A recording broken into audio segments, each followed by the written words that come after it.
उस कर्म का तरीका बताओ जिससे कर्म करो और बंधन भी ना हो। इसका बड़ा ही सहज तरीका है। तुम कर्म फल में आसक्ति मत रखो। ये कैसे हो सकता है? फल प्राप्ति की इच्छा तो हर कोई करता है। परंतु क्या इच्छा करने से मनुष्य को फल की प्राप्ति होती है? नहीं अर्जुन, क्योंकि फल तो प्रारब्ध के हाथ में है।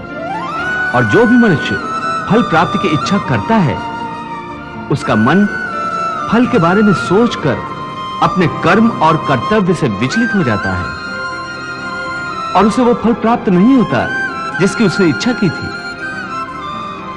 पार्थ, मनुष्य केवल कर्म कर सकता है, फल कदापि मनुष्य के अधीन नहीं है। केशव, यदि फल की प्राप्ति मनुष्य या उसके कर्म के अधीन नहीं है, हे केशव, तुम्हारे कहे अनुसार यदि फल प्रारब्ध ने अपनी मर्जी से देना है, तो फिर प्राणी को कर्म करने की आवश्यकता ही क्या है? कर्म करने की आवश्यकता क्या है? ये जानने से पहले ये तो जान लो कि प्रारब्ध क्या है, प्रारब्ध कैसे बनती है। हे केशव, प्रारब्ध क्या है? उसे जानने में क्या मुश्किल है? ये तो सीधी सी बात है कि जो भगवान की इच्छा है वही मनुष्य का प्रारब्ध होती है।